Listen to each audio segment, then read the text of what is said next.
Okay, I'm here. I'm good. I'm good. I'm here. There we go. I'm here. Sorry. I almost started without microphone audio again. Oh, yeah, let's not do that. I caught it. I caught it this time. All right. Anyway. That's great. Greetings and welcome to the Library of Deep Knowledge. I am Naho the Storyteller, and I have a tale to tell you. Today, we are continuing the tale of Tokyo Necro.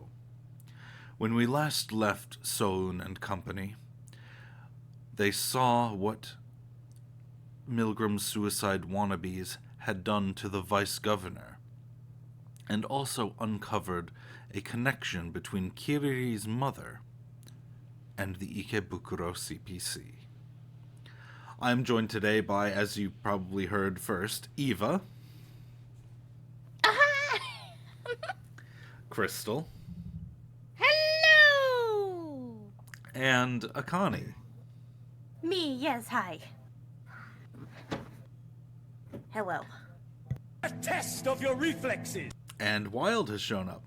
Awesome. A wild has shown up.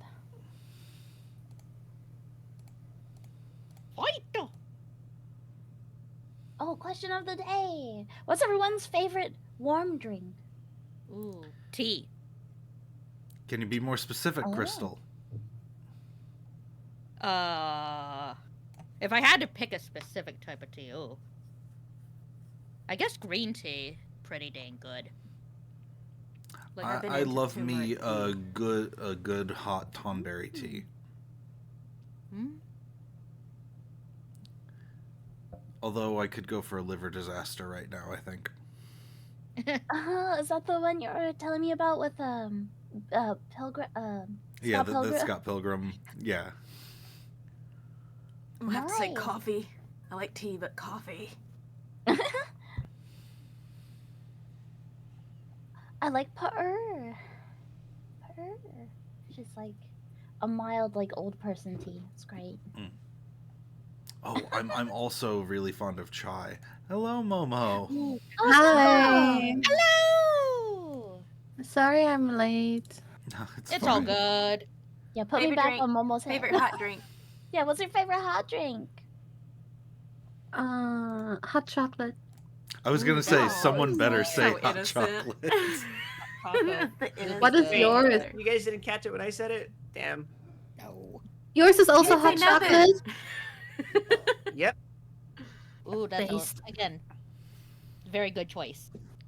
Mhm.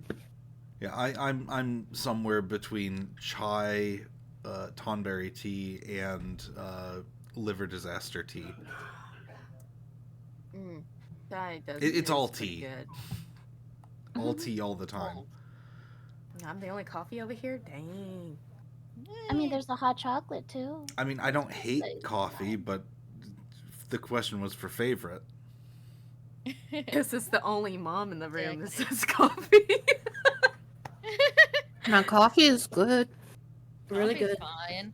Actually, I've been attached to this Korean coffee, that Maxim Mm. Oh. mocha. It's called Golden Mocha Maxim. It's a 3-in-1, or everything. You just put it in water and then stir it, and then you just it's coffee, perfect. No adding sugar or anything like this. All it added. It's already there. Put it in my coffees in the morning and head out. Yeah, that sounds great. Yeah, it actually tastes really good too. Usually those 3-in-1s not too good. The Koreans mastered it. Oh, the curator's in chat. She's explaining what Tonberry tea is. Hello. Oh, hi. Hello. Hi, lovely. Hi, hi. I'm always gonna Interesting. enjoy the a dog with sunglasses.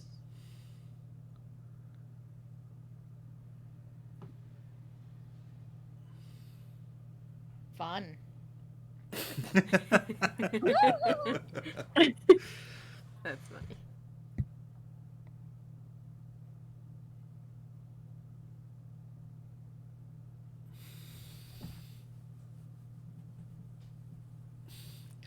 All right, let's get the stream started proper. I'm excited. Continuing Tokyo Necro.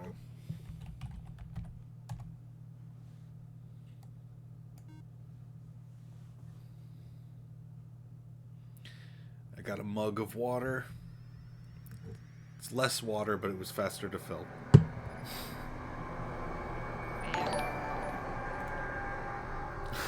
Connie, thank you again for the subscription. Oh.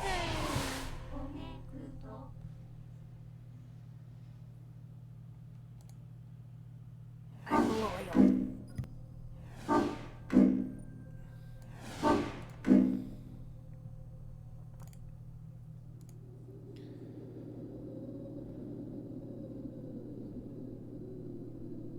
I really wish I could have pulled myself together enough to stream something on Valentine's Day. You broke It's out. As What, much what, as how some people would say that your Oshi is getting laid. No, I was busy, literally running around, because my parents invited like people from their little volunteer group over. Yeah, I was busy helping them on Valentine's Day. I mean, it's I none always of my enjoyed helping business them. if my Oshi is getting laid because I'm married. Fair enough.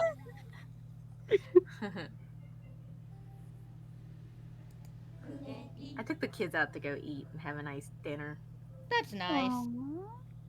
Yeah, I got them all dressed I up, wasn't and then I able to took really them do out. anything with the curator until the day after. So, Okay, that's fair. yesterday, because that's when she had the day off. We went to go see Love Hurts in theaters. Is That's that horror? fun. It's like Has that serial good? killer kind of thing? No, you're thinking of Heart Eyes. No, Love Hurts okay. is I don't know how to pronounce the actor's name, but he was short round in Indiana Jones as a child. He was in Everything Oh, Everywhere yeah, All yeah, at Once. yeah, Yeah, yeah, yeah. It's the one where he is a realtor who used to be an enforcer for his mob boss brother, and is trying to live a normal life, but gets pulled back into it.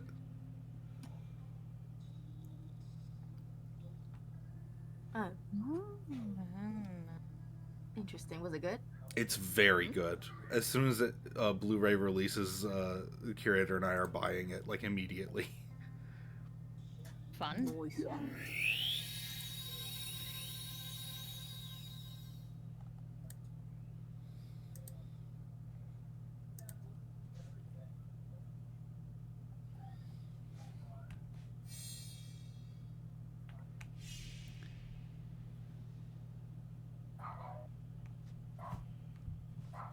I mean, yes, but it was like action movie with comedy elements to it, but like very much with the action movie stuff. Ooh. Like he's a modern I'll day have to- Jackie Chan in a way, with how Very true. with how he can go from I don't want any trouble to all of the trouble, plus the environmental prop use for Yeah. the fights. I say modern day, but he's still old. Mm, He's not as old as Jackie. He's like, right. but like, he's got the visible age wrinkles on the face. Yeah. Oh. What's that movie again? Love Hurts. Love Hurts. I'll have to go see it. Yeah, please. It's so good. I brought up the backlog real quick. This is Ethica doing the narration. Oh. Suddenly, the room goes pitch black. A blackout? Is it Milgram? That's someone else, but like, the portrait is just a. Oh. Oh! Is it Milgram? Ryoko. This is No. just so silly.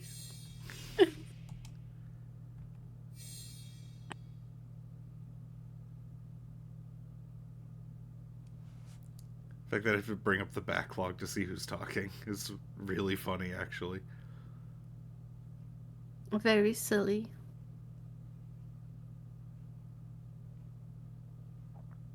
Our conries aren't working either. And look, the entire city has gone dark. Ryoko's right. I look out the window and see the town completely covered in darkness. In other words, whoever is responsible for this didn't mean to single out just our building. Is it a large-scale EMP strike then?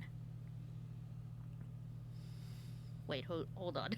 Was it Ithaca? Yeah, it's Ithaca. But wait. Equipment designed to withstand EMP strikes is down too. Milgram may be good, but not good enough to pull off something like this. Even if you were to destroy hot pipes en masse, there'd still be residual heat from all the steam running in them. Even a top-class hacker like Sue would have difficulty doing this. Which leaves us with...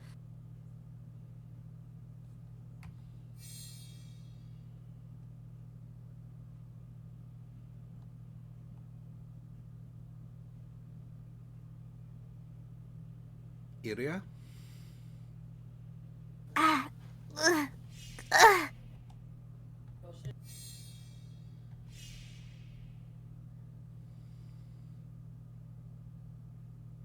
Iria?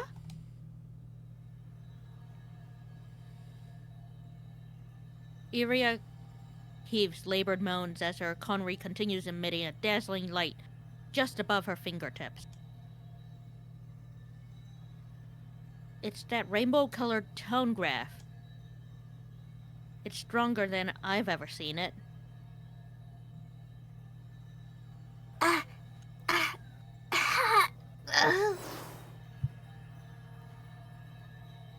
The tone graph scatters its light around the room, painting our surroundings in its rainbow hue.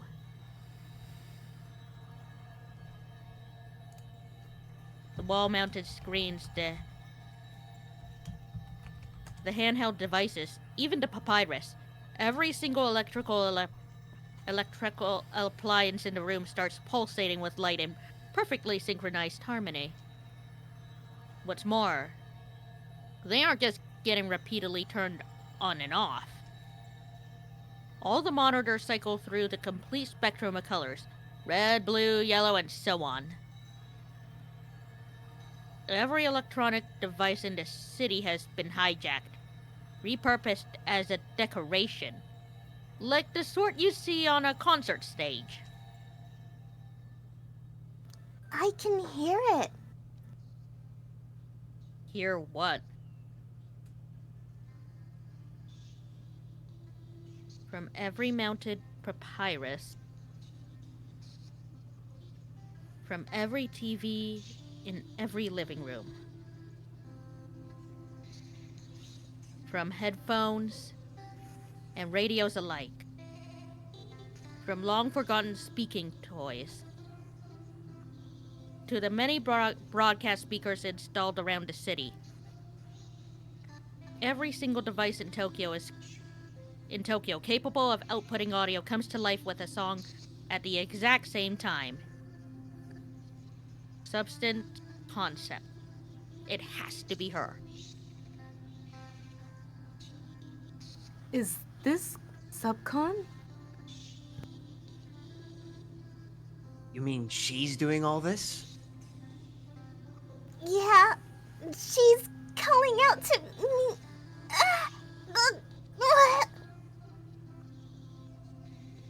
Iria!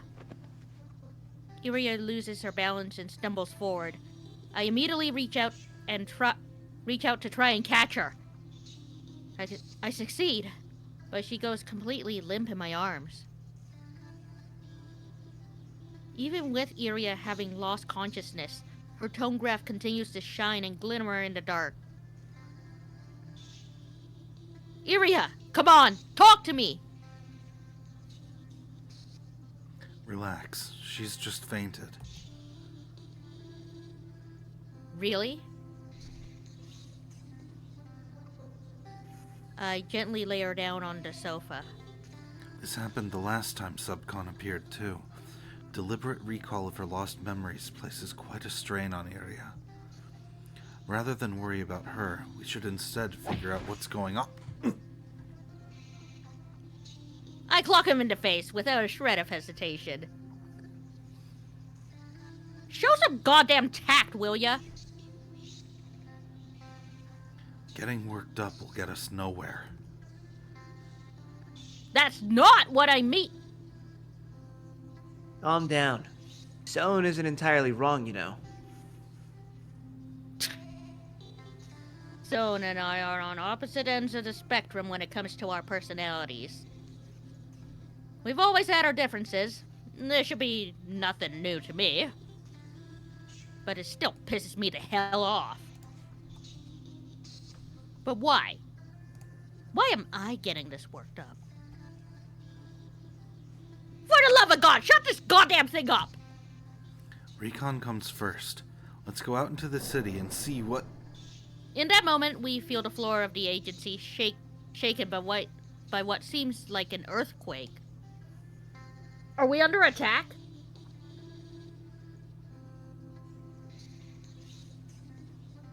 I don't think so. That sounded more like a pipe runner falling to the ground.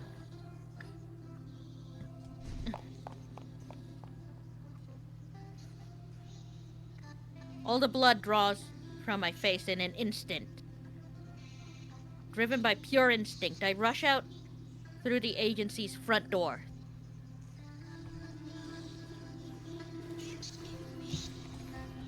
The streets have been thrown into utter chaos.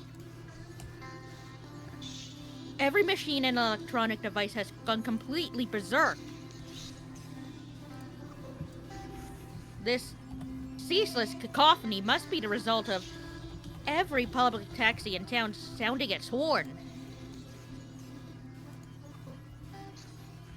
I spot the wreckage of a pipe runner in front of the agency building.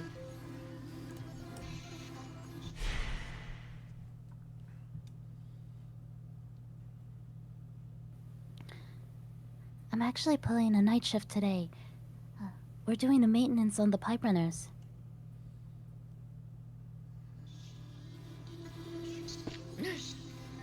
Ethica? Listen up, Soen. I'm counting on you to keep Iria safe. And with that, I dash off into the rainbow-colored streets of Tokyo.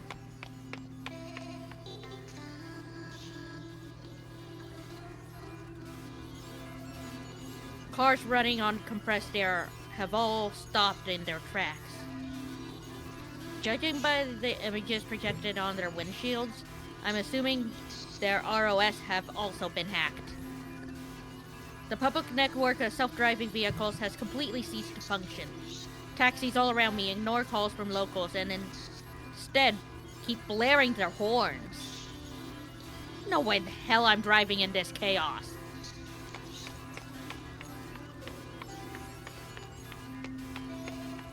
I keep running through the tumultuous nighttime streets of Shinjuku. We seem to have been right in assuming that pretty much every electronic device has gone haywire.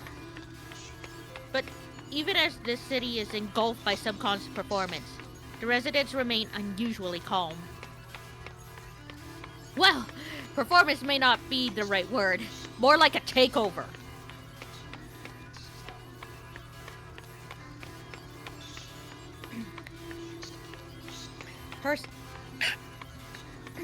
Bless me. Her singing can be heard reverberating across every last street corner in Tokyo. People stand in silent awe, simply watching as the city takes on a new form. Subcon's song is nothing more than an abstract string of fragmented words, and yet it proves strangely hypnotic. Even I find myself nearly falling into a trance, but I shake the feeling off. Now is not the time.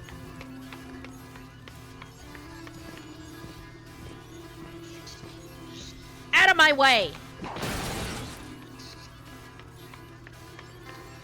I come across a security robot that started dancing in sync with Subcon's voice. I kick it out of the way and keep on running, fast as a bullet. I spot plumes of rising smoke here and there. Pipe runners are rampaging left and right, plummeting to the ground one after another. In the process, they've destroyed a number of hot pipes, causing large amounts of hot steam to leak onto the streets. An image of Subcon's cherubic face appears in the curtain of white smoke around me. Screw her! Today of all days, Kiri's doing a pipe runner maintenance, all the way at the military police HQ. God fucking damn it! I hate that. I have to go up by fucking foot. And this song, it gets all gentle and soothing, but it just pisses me off even more. If anything happens to Kiri, I'm gonna kick your digital ass back to the Stone Age.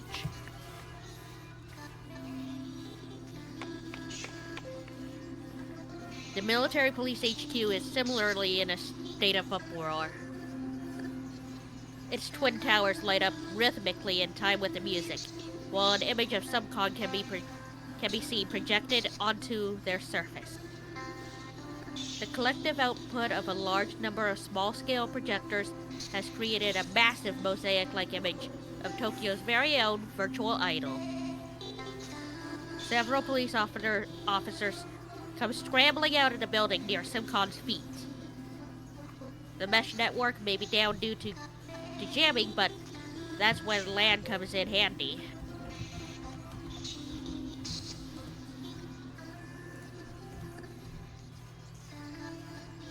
Naturally, the entirety of their facilities, lights, air conditioned, even defense systems, is controlled electronically. Subcon is hacking into all of them at the same time. Must have been a shocking experience, to say the least. In their shoes, I probably would have gotten the hell out of there too. Hey, Kazuma!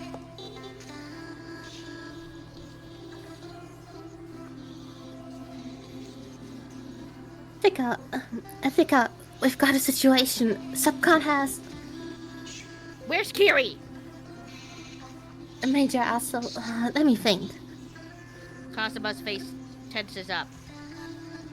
She said she'd be doing pipe runner maintenance. We hear several screams ring out. The police officers who just escaped from HQ were hit by scalding hot steam leaking from a destroyed pipe. Meaning, a pipe runner just fell. A terrible feeling grips at my heart. My face goes white as chalk. What if it was... I think snap out of it. Look over there. Beyond Subcon's colossal projection and a dense veil of hot steam, I spot a familiar silhouette up on one of the pipes running along the twin towers. Kiri! She's surrounded by pipe runners.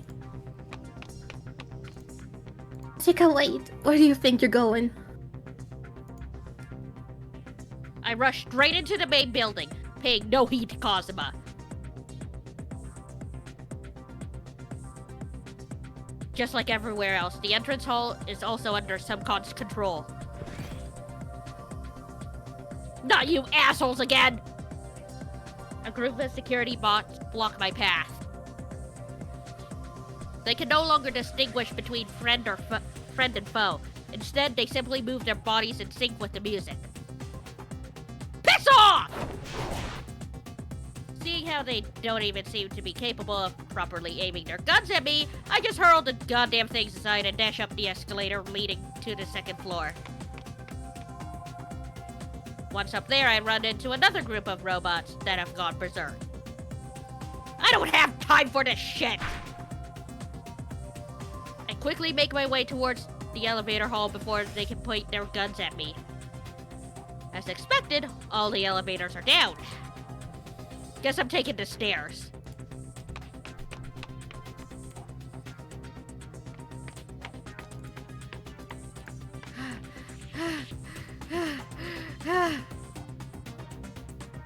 How tall was this building again? 50 floors? Kira was pretty high up when I spotted her. Around the 40th floor, at least. Ugh. Get the fuck out of my way! A security robot comes tumbling down the stairs in front of me. I give his rusted ass a well-aimed kick and continue making my way up. I work out every single day, like no one's business. Compared to that, this is nothing. Nothing at all. Easy peasy. Move it, Ethica. You've got 2 good legs, so use them. I've already made up my mind. I'm done having regrets.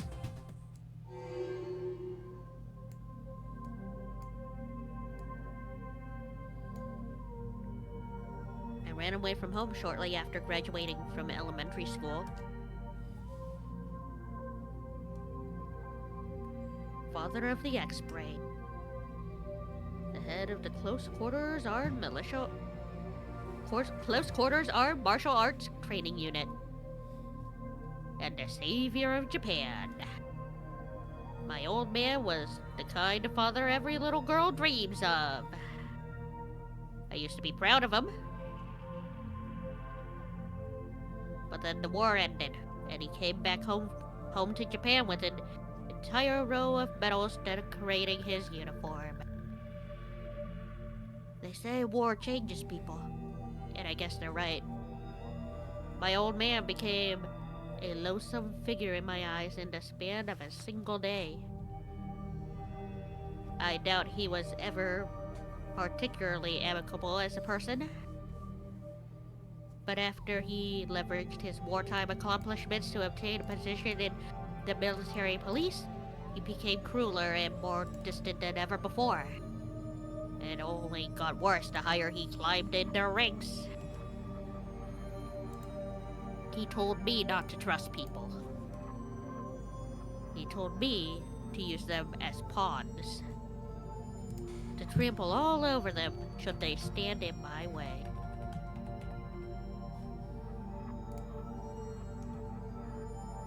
Every time he gave me one of his lectures, I couldn't help but feel like he was also speaking to himself. At times, he taught me with words.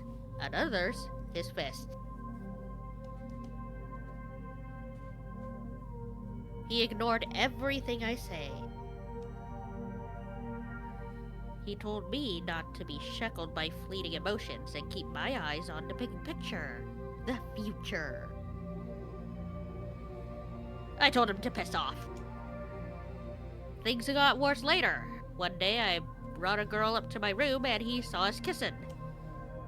He grabbed me by the hair and threw me right out through the window. This was on the 3rd floor, by the way. Can you believe the fucker? I mean, I'd been training my body pretty hard, but imagine if I hadn't. I could have died! I was prepared to kill him in retaliation. Fortunately, Kiri was there to step in between us. Otherwise, I probably wouldn't be here today.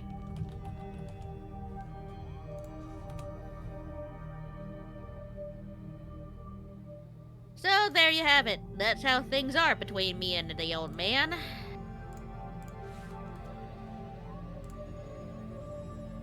When Kiri moved into the military police dorms, I took my chances and ran away from home. I could have never endured living alone with Dad. I genuinely thought I'd rather die in a ditch than stay under the same roof as him. Hell, I still do. With nowhere to go, I almost did freeze to death out there on the streets. By some turn of fate, through some turn of fate, though, Ikatsu found me and brought me into his home. Ever since then, I've been a member of the Karzazumi Living Dead Stalker Agency.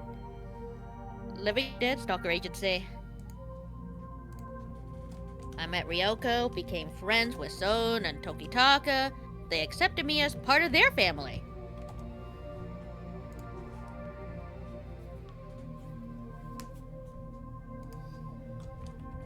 Wait, what was I talking about again? Oh, right. Not having regrets. Honestly, screw regrets. It might be a little late for me to say this, but Ethica's being a little bit more...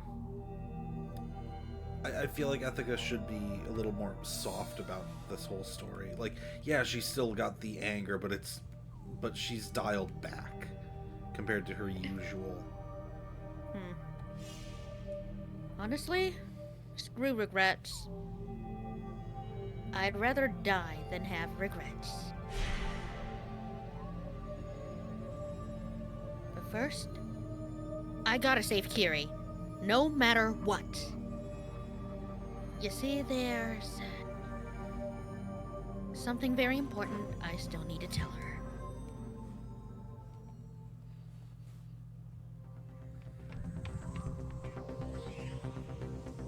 She's gotta be around here somewhere. Bingo. I've been keeping a mental count of the floors, and I've just reached 40. I look out a window and see Kiri crouched down atop a pipe, some distance away. Kiri! My shout reaches her even through the glass. She turns my way, but does nothing to try and actually come closer. She's sitting there while clutching her leg. Wait, is she injured? Several pipe runners surround her. Their metallic bodies follow the rhythm of Subcon's voice, moving in large spirals atop the network of hot pipes. They're not letting Kiri get to me. I pick up a nearby office plant and throw it at the window, pot and all. Ah! The pot causes the window to shake, but leaves no visible mark otherwise. Those things are made from ultra-reinforced glass that can withstand even a direct hit from one of those huge 20mm rifles. So a potted plant ain't gonna do much, I guess. Time for plan B then. I pull out my chainsaw from under my coat and jam it into the glass. Its engine lets out an ear-piercing roar. The blade, made from ultra-hard polycrystalline diamond and cemented carbide, begins to eat into the surface of the window. The self-repair glass shrieks as my chainsaw forces its way through it, showering the hallway in bright sparks. With every passing second, the crack in the window grows larger and larger. But it's still not enough. It's the same kind of glass as the one used in Ueno Botanical Garden, meaning it's equipped with an automatic self-repair function. And said function still seems to be active, even under these circumstances. The glass is repaired faster than my chainsaw can tear through it. The runners continue their playful dance beyond the window.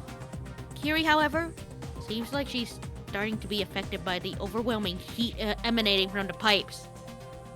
I can see her body sway limply. Son of a bitch! I activate overheat mode without so much as giving it a second thought. The chainsaw superconducting motor starts roaring in an octave higher. The sheer destructive power of the blade begins to eclipse the window's self-repair function, widening the crack even further. Fucking break already! The glass finally breaks, but so does my chainsaw. I finish the job with a kick and leap out onto the nearest hot pipe. Ethica! Kiri, is your leg okay? Well, it's seen better days. Wait for me. I'm coming to get you. The hot pipes encircling the military police HQ aren't sufficiently insulated. Standing on top of them is like being in a sauna. If that weren't enough on its own, the wind's also howling, and all the condensed steam has made the surface of the pipes dangerously slippery. The worst possible case scenario for any sort of acrobatics. I start inching across the narrow footing provided by the pipe. Naturally, the pipe runners aren't slowing down one bit. They dance in time with the music, each machine serving as a point in a rapidly shifting geometric pattern. Personally, I am getting really fucking sick of listening to this piece of shit song. The pipe runners move in highly unpredictable fashion, utilizing electromagnetic fields to effortlessly glide across the surface of the pipes. Trying to rush past them would be risky, to say the least. Their movements are so complex that even a single miscalculation could easily lead to my death. Having said that, the longer I spend dawdling around here, the higher chance Kiri might get swept up into Runner's dance. Don't come any closer. It's too dangerous. You know I can't do that! I make up my mind. And activate my X-Brain.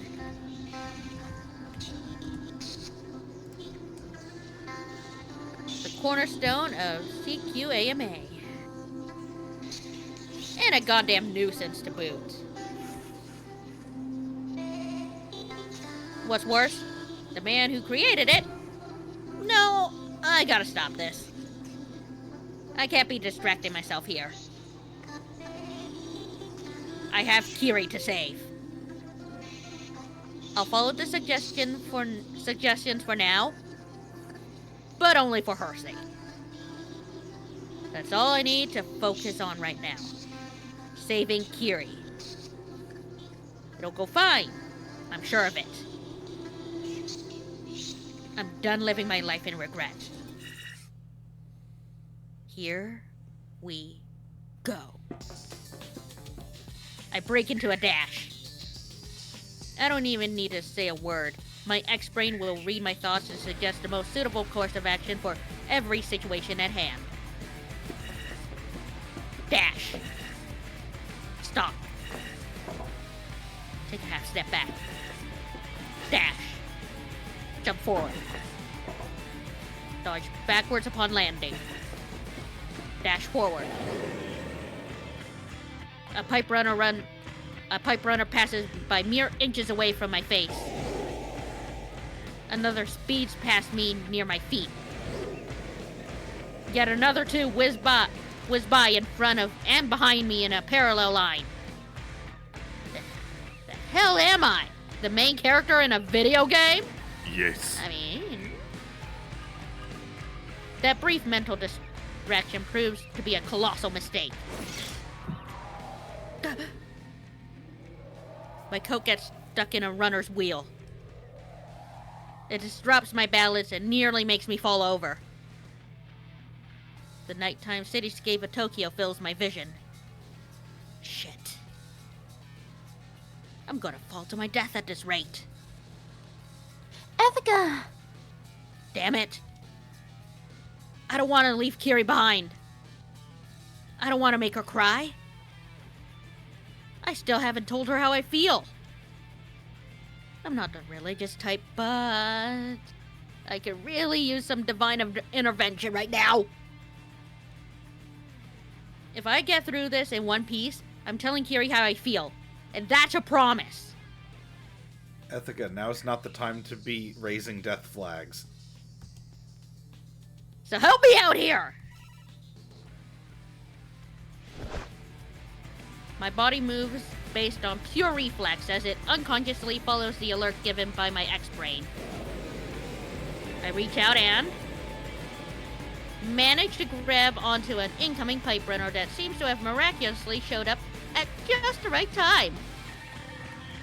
Jesus, that was a close one. Oh! The ensuing centrifugal force does a bit of a number on me, but hey, I'm still alive and kicking. The fact that the pipe runner even ends up taking me all the way to Kiri is just a cherry on top. I let go of the pipe runner at the precise moment the X-Brain tells me to, and land in front of Kiri with the grace of a professional gymnast.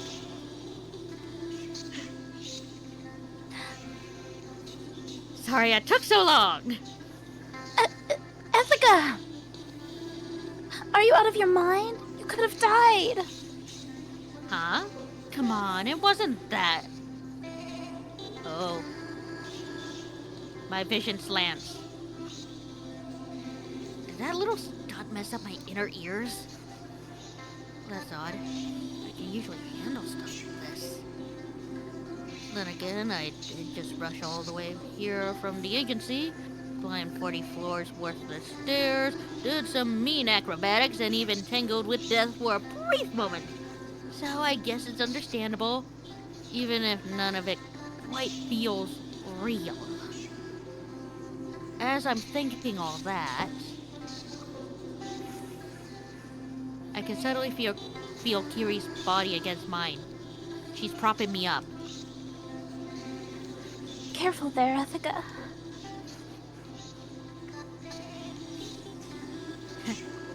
Hey there, Kiri. You're so warm. Jeez, this isn't the time. She's right. It's not. Sure, it's great that I caught up to Kiri, but Subcon's still wrecking havoc out there. Kiri's leg has been hurt pretty bad. It doesn't seem like she'll be able to walk without help from me. We'll first have to make our way through all those pipe runners. Then use that window I broke to climb back into the building. It's not gonna be a walk in the park. Oh? Are you smelling this too? I do. And have for a while now, actually. At first, I thought Kiri just added her usual flavor capsule to her perfume. Thing is, though, she's not really the type to do that. The sweet, soothing scent I feel in the air right now is the fragrance of lotus flowers. My mother's fragrance. Why here, though? Oh, sorry. Why here, though? There are no lotus flowers around, or anything else that could give off a scent like this, for that matter. My X-Brain displays a new suggestion. The suggestion is just lotus flower. Fleur. But it's one I've never seen before. A lotus flower. That would mean Kiri and her mom. I turn my gaze in the direction the X-Brain points me to. Right in the middle of the endless whirl of colors that still dominates the nighttime landscape of Tokyo.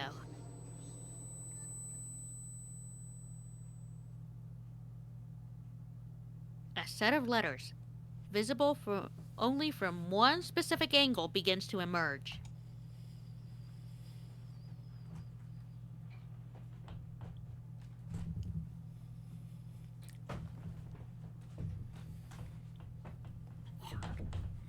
Pull. Hard. Hang on, I gotta open the door. Okay. It's our time to take over again. It's our time. Subcon's citywide interference ends as abruptly as it began. We're not sure why she did this, or why she suddenly put an end to it. But we'll have plenty of time to figure that out later. Right now, what we can do is gather information.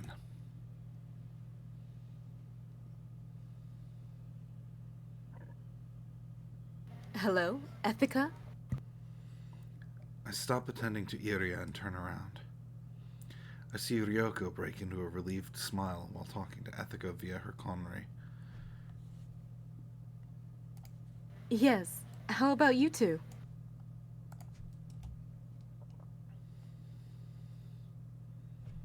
Is it Aso? Aso. Okay. Major Aso broke her leg? But it's not serious, is it? They who share the Lotus Throne share in joy and sorrow alike.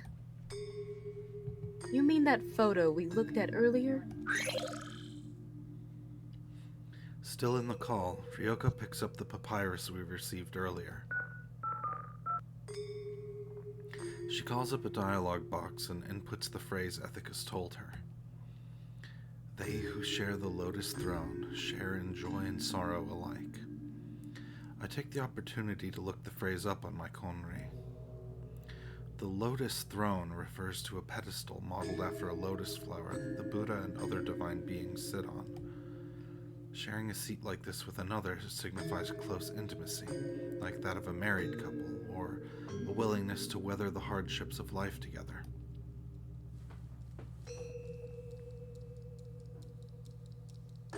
It worked? Ethica, it worked! Accompanied by an outburst of light, the file embedded in the papyrus changes into something else. The new decrypted file is titled In Memory of Aso Yukari by Kurushima Michiya. Is this printer data?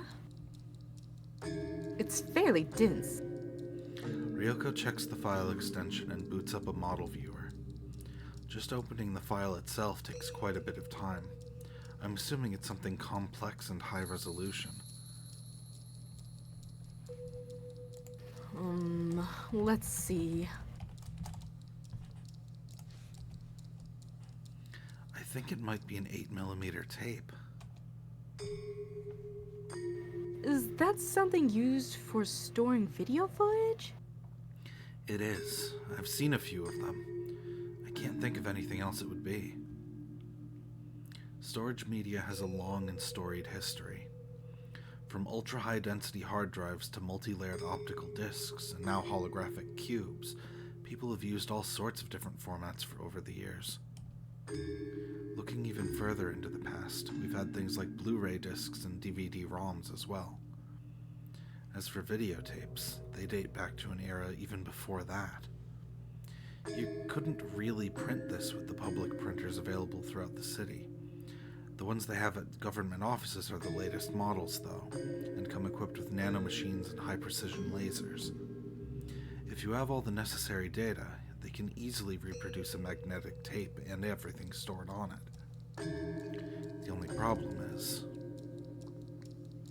We'd also need to print a video cassette recorder. printing a VCR. You wouldn't print a VCR, would you? 8mm is a pretty ancient format, so not many people these days would bother digitizing old VCRs. I don't think looking on the net would help.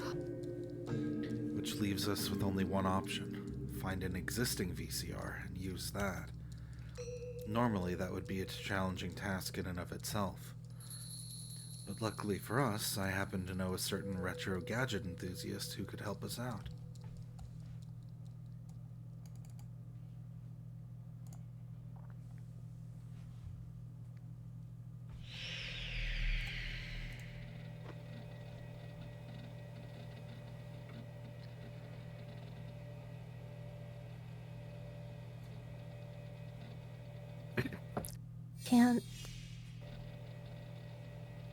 I can't do this anymore.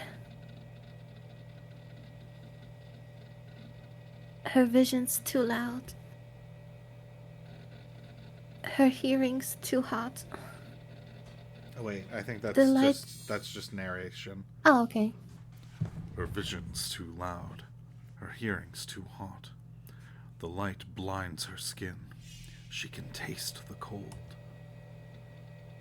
Her body still hasn't fully shaken off the effects of the synesthetic drugs. Subcon's performance may have come to an end, but the endless refrain of her song continues to linger in Khonsu's mind. Even as Subcon took control of the entire city's mesh network, the highway remained intact. Khonsu wasted no time. She took some synesthetic drugs and dove in to try and communicate with Subcon. She opens a fresh can of Crazy Dragon, finding its taste to be decidedly itchy, and slowly recalls what happened on the highway. Following a trail of sweet-scented sounds, she felt the echo of a presence beyond that scalding hot flow.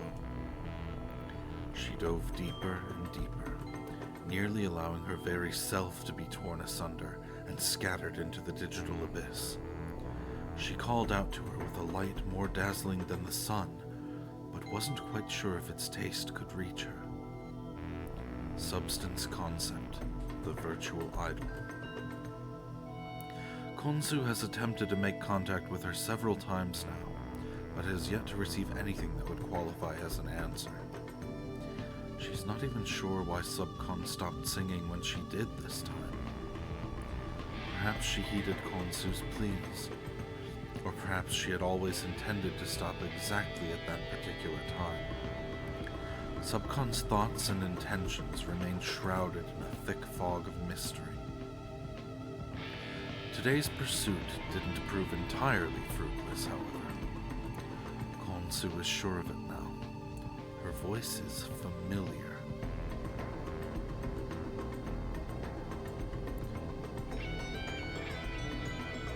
Her voice smells like Kurishima Michiya's room.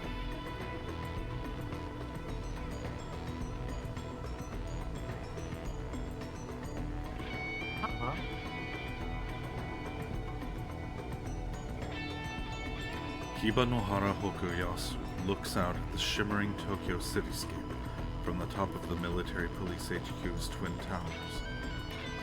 Substance Concept. A dweller of the digital realm who effortlessly overcomes even the most advanced of man-made protections. In the right hands, she could become a weapon of unprecedented power. Yet, the more he learns about her, the more apparent it becomes that she is not a being to be shackled by human hands.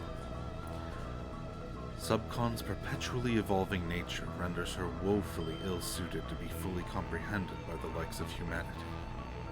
She is simply too vast, too complex. Some scientists have gone so far as to call her a goddess, a herald of the impending apocalypse. Kibanohara Hokuyasu believes in no gods.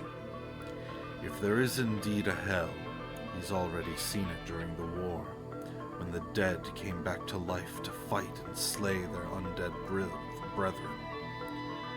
Nothing will ever compare to the unrelenting nightmare of those dark days.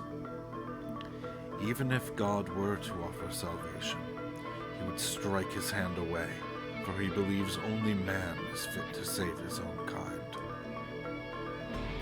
In rejecting divine love, Kibanohara Hokuyasu has made a solemn oath.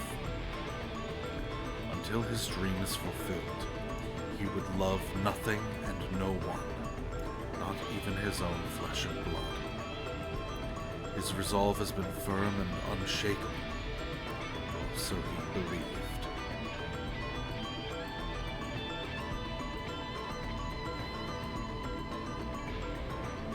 Do you remember if Wild or I am voicing him? I think it was you. The phrase being spelled out in front of him renders Hokuyasu speechless. They who share the Lotus Throne share in joy and sorrow alike. The familiar scent of lotus flowers floods his nostrils, crossing the boundaries of time itself. It calls to his mind memories of a distant, bygone past, days he can never return to, and the name of the one woman who could offer him respite. Yukari. A low, forbidden tear rolls down Okuyasu's cheek, but there's no one left to wipe it away.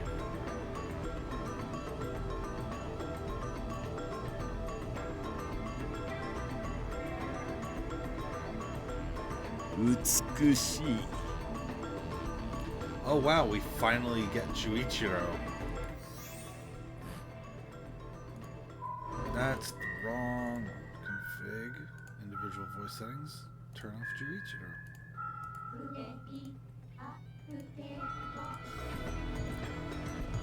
Wild, I do believe that you were volunteered for him. Sure, why not? Yep. It was either you or Eternal Father, and Eternal Father can't be here, so it's you. I gotcha. Let's see. How truly magnificent. Oh, that's good. That's real good. Using a hologram, Amachi Juichiro looks through the walls of his castle to gaze in wonderment at the distant, snowy outline of Tokyo. Subcon's unexpected advent has transformed the gray metropolis into a large-scale stage floor decorated with multicolored lights. His own castle, of course, is no less a bastion of beauty. Known only as the Fortress, it is a grand amusement park Juichiro has poured every last drop of revenue produced by Amachi Robotic Industries into. It now stands as his very own nocturnal wonderland. But still he craves more. Amachi Juichiro will not rest until his long-coveted ambition comes to fruition. Subcon is a new form of life destined to guide humanity toward its next step in evolution. In order to make contact with her, he will require their help. As Tokyo's light show comes to an abrupt close, Amachi Juichiro exhales a sigh and turns to address his companion. How do you feel? Did you find it beautiful? もちろんです。 Akane is Ayuka here, so...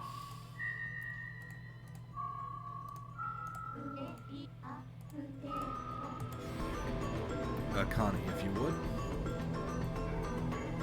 Yes, of course. Remember that she's mother. I'm sorry that I Could be a keep mom having voice. you do that, but yeah, no. Hang on. Was that good enough, or do you want it lower? That was good. The answer comes from I'm just like for future reference, just to keep in mind. Yeah, Mama zoned. You just put me in Mama. Yeah.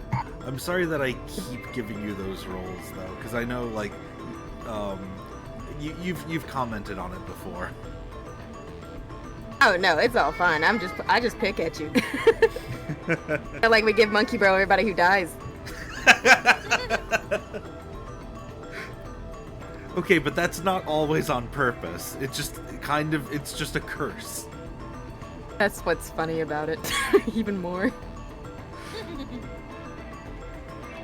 The answer comes from a high-spec mechanical doll whose very existence is clear proof of humanity's vast technological advancement.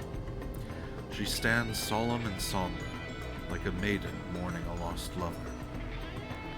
It is clear that she is fundamentally different from the countless sexoroids Amachi has created over the years. Her name is Sori Ayuka, the link between man and machine.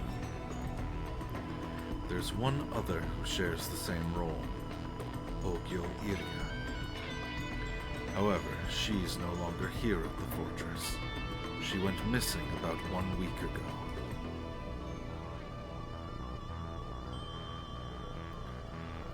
Ayuka has grown increasingly sullen since Iria's disappearance. There's hardly a need to worry, my dear.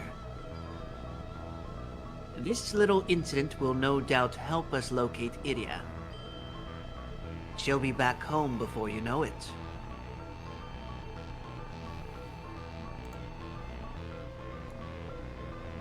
I got a question for you, Wild, that I'm going to ask in DMs. Oh, sure. Tokyo has lost its rainbow luster. After listening to her subordinate's report, Sophia Kawarazaki turns and addresses him with a smile on her face.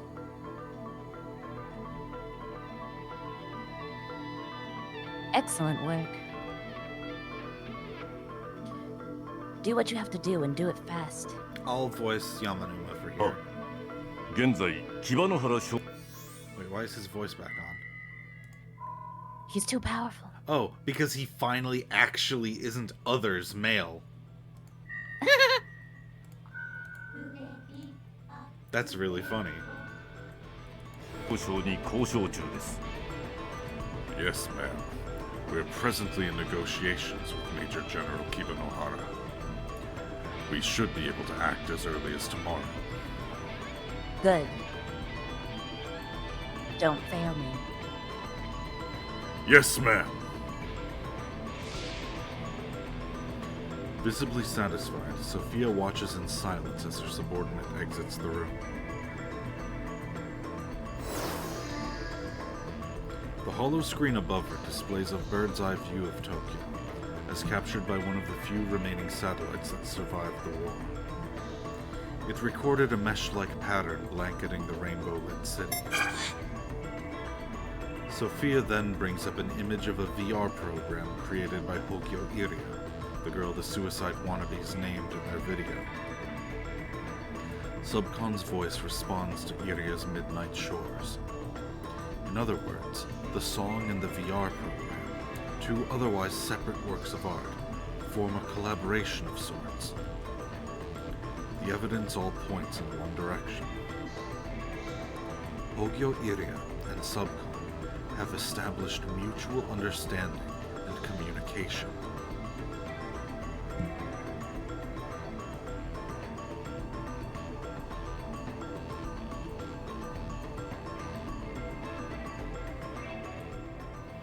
Tokyo has been plunged into chaos. Milgram realizes that the appointed time has finally come. No longer alive, but not quite dead either, Tokyo prolongs its existence in rotten ambiguity. But that too will soon come to an end.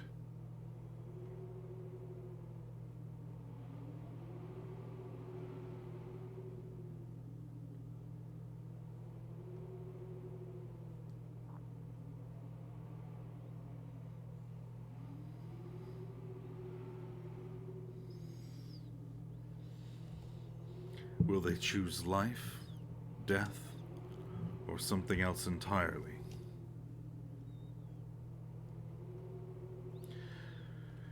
It's time to end this, Nagaoka.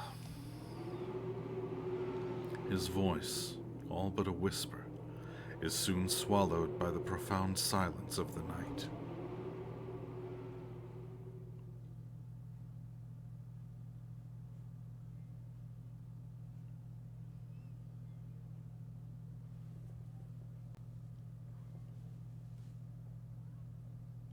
After Subcon's rampage settles down, I contact Ryoko to tell her I'm safe. Then head into the military police headquarters with Kiri. We sit down on the waiting room bench and rest. According to Kiri's vital signs, it looks like her leg injury won't have a lasting effect. She didn't break any bones, so after some anti-inflammatory treatment from a first aid kit, she'll be able to move her leg normally. Phew. You okay? I can manage. Thanks to you, Ethica. Now then. I can't just sit around. I gotta protect Tokyo. Unlike us, Kiri's not the type to rush onto the battlefield herself. She's not used to risking her life. She just experienced a life or death situation. You'd expect her to be in shock right now, and yet she keeps pushing firmly ahead. Because she's a member of the military police. It's her duty to restore peace and order to these chaotic streets. How can he keep working so hard, though? Is it for the old man?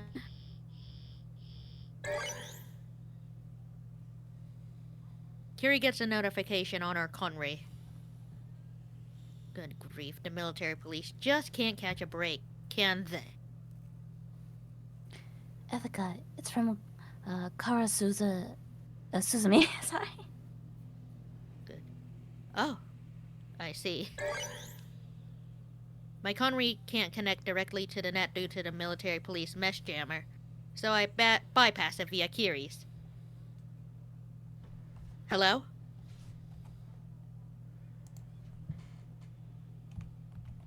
Bingo! Ethica! Bingo! I think that's who I think it is. Yeah, it is. Okay. Bingo, though. I can almost see Ryoko smile on the other end of the line. I got a file when I put the password into what's that say? Papyrus. Papyrus? Okay. I got a file when I put the password into that Papyrus.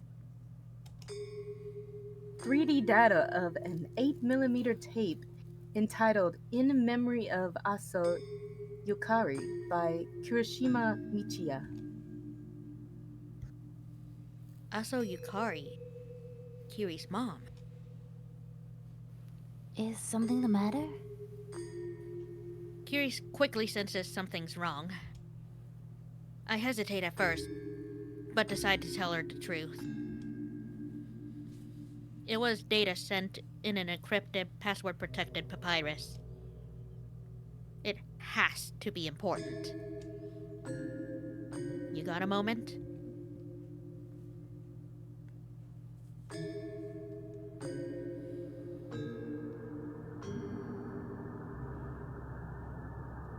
Tokyo is in a state of chaos in the aftermath of Subcon's rampage. The more society relies on specialized technology for its infrastructure, the harder it's hit by disruptions in the system. The automatic vehicle network has yet to be restored, and thus we come across countless traffic jams throughout the city. Something unthinkable under normal circumstances.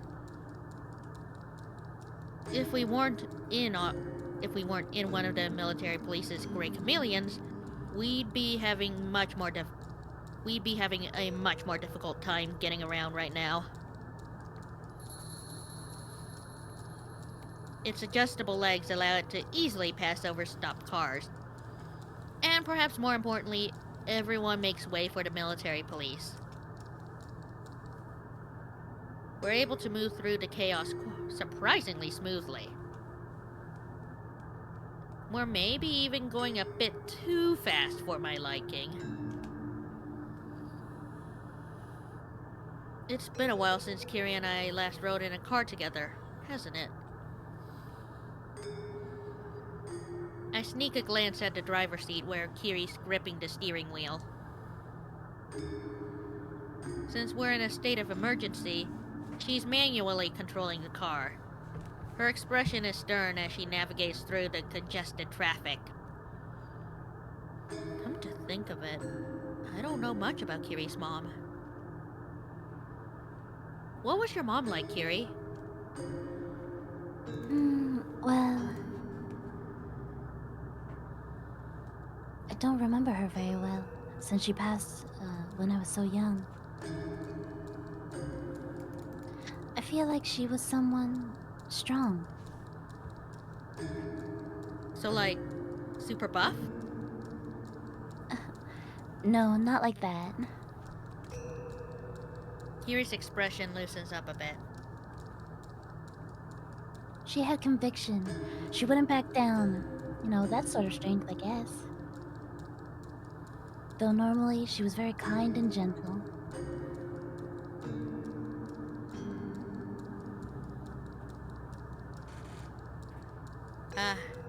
I know what you mean, Kiri. I know someone just like that. And that person also happens to like lotus flower capsules.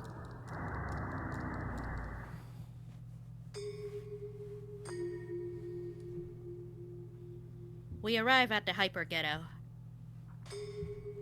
Even this place seems a little shaken up by Subcon's little performance. Impressive. In a sense, given how cutthroat the residents usually are.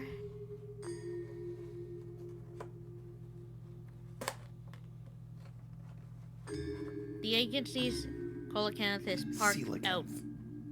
Oh, right. The agency's coelacanth is parked out in front of the store.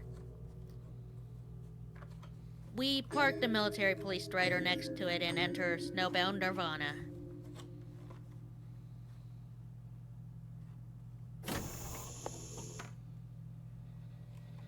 Woohoo! Ryoko! Oh, Ethica, I've been waiting for you. It's usually me or Son that comes here. So I was thinking it would be Son here today. But I suppose he has to look after Iria. In any case, if Ryoko came here in her combat uniform, she must be kinda pumped, huh?